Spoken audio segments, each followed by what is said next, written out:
Well, today, 2 years ago, Uyinene Mrwetyana visited the Clanreich post office in Claremont, where her life was viciously cut short. The UCT student was just 19 years old when she was raped and murdered by a post office employee. Luyanda Botha is currently behind bars.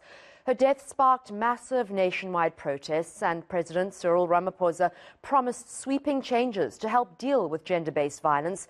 In addition to that, UCT's vice-chancellor, Professor Mamokgethi Phakeng, announced the establishment of the Uyinene Mrwetyana Scholarship for Women in Humanities Studies. For more on that, Professor Phakeng joins us live now. Thank you so much for joining us, Prof. And I'm sorry that we have to do this every year, and this is the second year that we've had to chat on this very sad topic. It still feels hurtful. I don't know about you, but I'm sure you're still feeling the ramifications of Uyinene's death.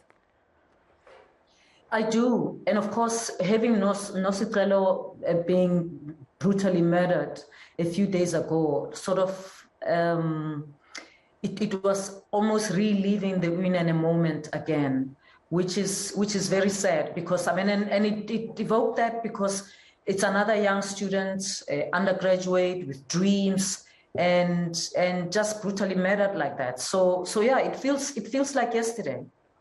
Prof, you have, tried to make something positive out of something so ghastly. Talk to us a little bit about that.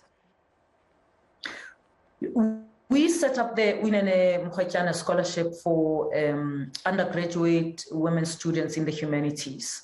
And that was because we didn't want to remember this time only as a time of loss, but we wanted to remember it as a time of recalling or reclaiming what Uyinene stood for. So our first scholarship recipient was announced this year, and they're doing first year, a vibrant young woman.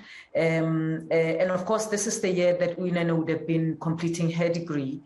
And it's important that out of these kinds of moments, we do not only cry. Our pain has to give rise to something much more powerful. It always has to be a story that ends in victory, not a story that ends in loss all the time. Otherwise, we feel powerless and we cannot move forward. So we've got to build something out of this. And we are glad that, of course, as you know, Uyinene's family started the Uyinene Mrwetyana Foundation.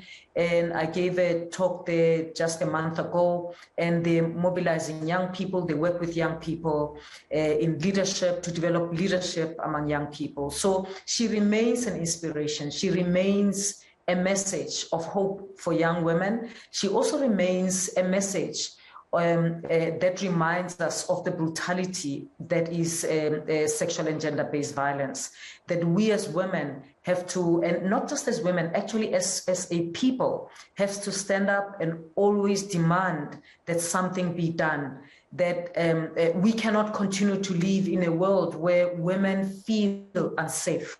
And every year we have to have a victim that, captures our imagination, and we have to again raise the flag. So we've got to be, this has to be a fight that we go on consistently until sexual and gender-based violence ends. Prof, whenever I speak to the parents of victims of GBV or any loss of a child, actually, they try and make something positive out of something that's happened that's so evil and dreadful. Have you spoken to Uyinene's parents? And if I may ask, how are they doing?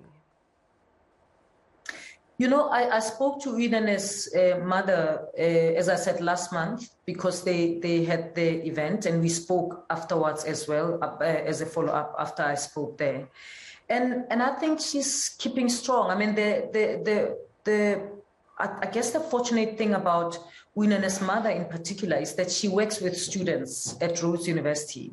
And so she probably always sees Uyinene in front of her and sort of she's a very caring, warm woman. And so what she would have done for Uyinene, I'm sure she's doing for the students, to make sure that they are as protected as she would have loved Uyinene to be.